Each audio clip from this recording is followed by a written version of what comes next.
India गठबंधन की 4 बैठकें हो चुकी हैं। 19 दिसंबर को दिल्ली में हुई बैठक में भी 2 दर्जन से अधिक दलों के नेता मौजूद थे। इस बैठक में भी सीट बंटवारे का कोई फॉर्मूला तय नहीं हो सका।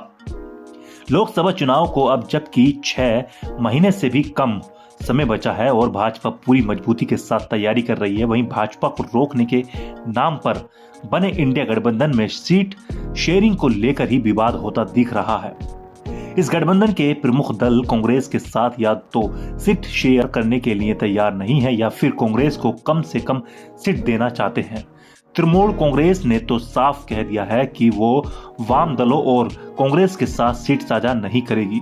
शिवसेना 23 सीटों पर लड़ने के लिए अड़ी है। आम आदमी पार्टी कांग्रेस को पंजाब और दिल्ली में दिल बड़ा कर सीट देगी, इसकी कोई उम्मीद नहीं दिख रही। बिहार में जेडीयू और राजद इस बार कांग्रेस को 5 सीटें भी दे दें तो बड़ी बात मानी जाएगी। कांग्रेस के लिए कुछ ऐसी ही मुश्किल समाजवादी पार्टी भी पैदा कर रही है। समाजवादी पार्टी कांग्रेस को 2 से 4 से ज्यादा सीट देना नहीं चाहती है। इंडिया गठबंधन के अन्य दल भी जो किसी राज्य में मजबूत स्थिति में हैं, वो कांग्रेस को कम से कम सीट देना चाहते हैं। ऐसे में सवाल उठ रहा है कि क्या इंडिया गठबंधन में सीटों को लेकर चल रही ये रस्साकसी इतनी बढ़ सकती है कि गठबंधन ही टूट जाए।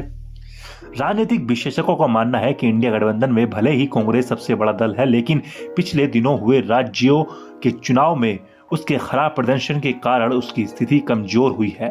इस हार के बाद विभिन्न दल अब उसे कमजोर आंक रहे हैं। वहीं क्षेत्रीय विपक्षी दल लोकसभा चुनाव में कांग्रेस से तोल मोल करने के मूड में है। ये क्षेत्रीय दल कांग्रेस पर दबाव बनाकर खुद अधिक से अधिक सीट पर चुनाव लड़ना चाहते हैं। यही कारण है कि इन दलों के नेता ऐसे बयान दे रहे हैं जिससे कि वो बता सकें कि अपने अपने राज्य में वही विपक्षी की बड़ी ताकत है। उनके बयान दबाव की रणनीति है। कांग्रेस भी इसे बखूबी समझ रही है।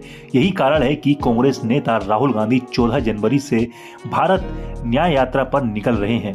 उनकी यह यात्रा 14 राज्यों से होते हुए मार्च में मुंबई पहुंचेगी।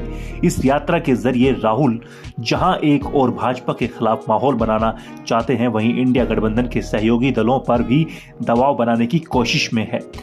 अब अगले कुछ दिनों में साफ होगा कि कांग्रेस इन सहयोगी दलों से तोल मोल में कितना कामयाब रहती है।